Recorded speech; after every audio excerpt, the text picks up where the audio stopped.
Hey guys, so it's a really gloomy day outside there, but it's a very sunny day for me because there you go, that's the Alpine. It's here. Let's go take a look.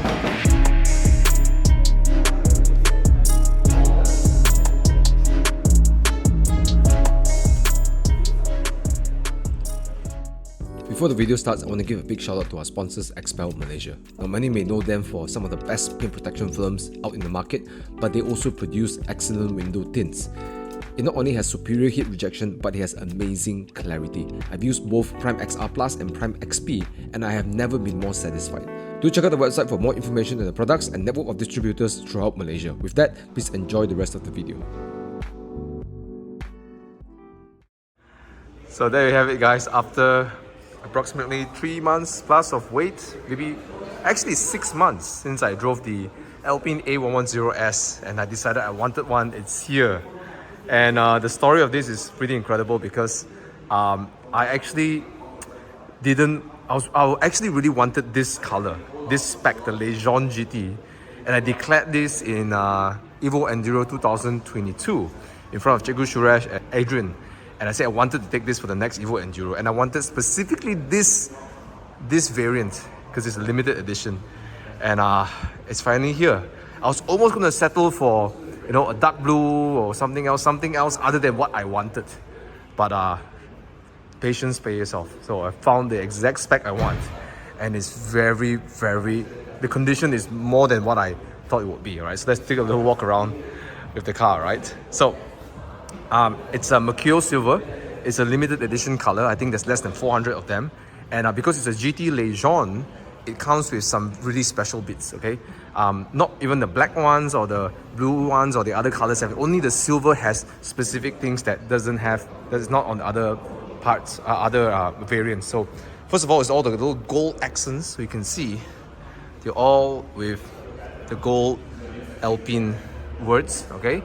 And the silver is not really just silver, it's a slight bronze to it, so it's like a warm kind of silver. It goes really well with all the little gold accents on the car. And the rims, oh my gosh, this is a master class of, for me, subtle beauty. So if you go up close, you can see that here it's all like silver, right, gloss, and inside here they're all the dark, little slight tinge of gold. And from far, you look at it in like, what's that? And you go close and you look at it again, it's something, it draws you in. There's this subtle beauty to it. Yeah, so I love the color combo. Oh my god, I'm really truly, I'm so excited, guys. Anyways, look at this, the little things that they do, the Alpine badge, gloss, but they have this indentations that goes around it. I know you have the 5 lux, and this supposedly is the, the single lux, but they take the effort to create this, right? Oh, absolutely gorgeous. The A badge. And then this part, it's one of my favorite parts about the car. You have that glass that goes inwards, but from outside, you don't really think that it's an air intake, right? Because it's a mid-engine. So they built this glass inwards, which probably costs a lot of money for this homologation, also the production of this glass. And this is the air intake for the engine, hidden away. I'm a big fan of being able to hide holes and vents and stuff like that and still make it look classy. And look at that, and the result is a very nice flush panel from the front to the back. That smooth line, absolutely gorgeous. Whew, right? And then of course the top, you have the double humps, right? And then it flows from the front to the back, right? See that? It goes up and inwards. Now the front 4 lights, this is reminiscent of the original A110. You have those pop-up lamps. Unfortunately, you can't do that anymore for safety reasons, so they do an interpretation. Now this is, of course, up to subjective reasoning. If you liked it, you like it. You don't like it, you don't like it, right? So in my opinion, it's gorgeous. It does have that nice reinterpretation from that, okay? The French tricolor flag is over here, very subtle and small, all right? And I gotta say, the build quality actually is pretty darn good. Like the way the panels join and the panel gaps and stuff actually is pretty darn good, okay? The rear, the Legion GT has the smoked dark lights. Let me see how it looks like when you turn it on. All right, there you go. Oh, look at Look at it. It's like floating in there. Like 3D lights. Oh, and it doesn't turn off immediately. It fades away and then it turns off. Oh my gosh. Ah, so good. Right, the exhaust down here because diffusers, right, for aero. Okay, and then let's look at the boot space, shall we? Let me see. Buttons here. Voila! And it's the boot. Pretty small because it is a small car, but you got a little more space, a little bit more space behind there. So this is probably where I keep like some of my toolboxes and stuff over here. Okay. Whew. Look, and the mid-engine, even the A badge inside there is slightly gold as well for this variant, for the Legion GT. Oh, so gorgeous, so gorgeous. Let's take a look on the inside, shall we? Okay. Door feel is so good. Just the way the door closes is light, but yet it has that nice hefty feel when you close the door. Really good build quality. Okay. Frameless door, as you think, in a coupe. Oh, the inserts. First of all, you open the door, you get greeted with the exterior color, and then, you know, you have the interior seat leather over here with the tree color. Okay. Now, the door card, everything is a bit of the lighter and cheaper plastic, which is okay, but what they do really well, like having a lightweight without feeling it super cheap or like bare, is that all the things that you touch, they will put something premium. So here, you have your armrest and you hold the door. They put a nice leather wrapped around it, and then they put a stitching as well, right there, with the contrasting with the tobacco tan color, right? Okay, let's get into the interior and look at the geeky little bits. Oh, so good. By the way, the seats are from Sabelt. Okay, so they are bucket seats, but they are comfort as well, so you get adjustables. So I wanted the GT Legion because it has that more comfort, seats. Otherwise it will be a bucket seat, which is pretty comfortable, but I think for an enduro trip, it would not be something that I would do. Okay, steering wheel, very nice and small. Okay, I think suitable. A little flat bottom, not my favorite, but it makes sense because it is rather small. This is my driving position. Right, the pedals feels nice, right? Full, it feels like aluminium, right? I may be wrong, but it could be plastic, but it feels nice. Okay, nice feeling to it. And then you have that very famous French way of doing your audio adjustments and selection and stuff like that over here, right? The infotainment is really small. I think it comes off the Suzuki, infotainment system, all right? But no, we're here to drive the car, not to have that whole thing being distracting. I didn't mind this. I know that when I get this, my friends from Porsche will have much nicer ones, or BMW, whatever, but I'm here to buy the car for drive, so you got to sacrifice, give and take a little bit. But the Legend Reborn, it is very beautiful indeed. It's really small and snug, but doesn't feel cheap, right? Doesn't feel cheap. Okay, so we have carbon trims over here. This is the aircon vest, but check this out, guys. Wow, look at that. The Alpine logo with the X, right? So it's even a design when you do that. Oh my god, I love these little things.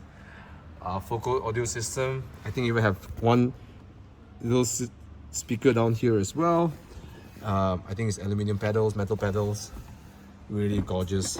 Sliding back and forth with your seat like this, as so. And then the center floating panel. It is gorgeous, right? Floating center panel. So it reminds me a bit of like a supercar, or the start buttons and stuff like that. So let's go ahead and start the car, right? Start. Oh wait, here's how you start the car. Now I know I think in Europe it's different. It all starts with the sensor, but here you have to slide it in. All right, and then that's how you start the car. Oh, arigatou gozaimashita. I don't know what she's saying. Okay, aircon controls with knobs. I like that. I'm old school like that. I like knobs.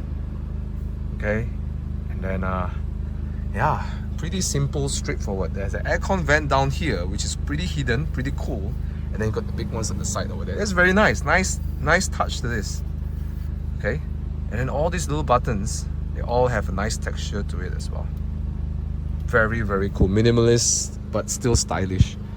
Okay, here is the panel, the instrument cluster. The spot button is here. Immediately you get a little bit more RPMs. And I think because of the spot exhaust, yeah, sounds really nice. Okay, I think the infotainment system has a lot of things that I can explore later on.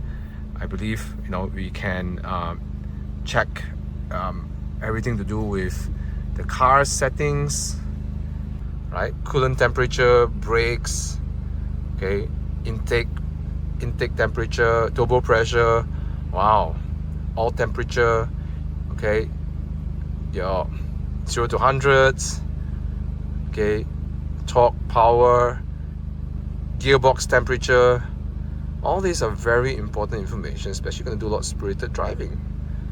Okay, pretty cool, huh?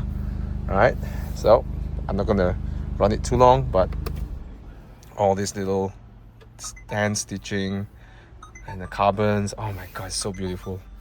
Right, does it feel like Porsche stand? Nah, not that level of like manufacturing, but it feels good enough.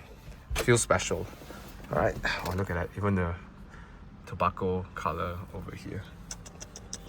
Let's check out the front before we end this video.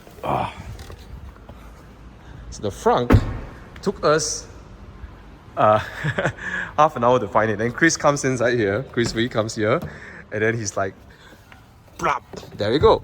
That's the front. Okay, so here's the front. This is it. So yeah, for the Evo Enduro trip, you know, got to find a luggage that fits nicely in here. Maybe got to get a soft kind of luggage so we can press it down, press it in. Yeah, so that's it, guys. That's the Alpine. I'm not going to drive it yet. I can't drive it out yet because it's not yet completed with its paperwork. I'm going to send it for inspection, I think the next few days, put a number plate on, and then we're going to do PPF, expel, put a nice coating on it. Just want to protect all these nice little trims, especially the rims. Those colors need to be protected, right? What an awesome car. And did I mention as well, this car's mileage is really low. Can you believe it? 2,696. Incredible low mileage. Wow, let's look at the details. Oh, sub belt. Oh my gosh. The details. Alright guys. Thanks for watching, guys. I'm going to give you more updates about this car. And look, if you're looking to get yourself a special car, I'm here at Beemer Holdings. This is the building, but currently being run by Dave and his team. They got really exciting, well, most of the cars they do are consignment units, but they curate some really good used cars in the market. You can see Alfa Romeo, you know, 4C, Boxsters, you know, S2000s. Car enthusiasts would love this place, right? Even the 993, 996, right? Immaculate condition cars over there. So check out their place over here. So thanks to Dave to help me bring this car in from Japan. Okay, and thank you very much, Dave. Just wanna shout out to him. If you wanna reach, I'll put the link in the description below so you can find out where they are. Right, thanks for watching, guys, and give you more updates about the Alpine A110. I'm gonna prep it ready for Enduro, but not before anything. First, we're gonna put PPF to protect this car. Right, thanks for watching, guys, and let me know in the comments what you think about the Alpine. Ciao.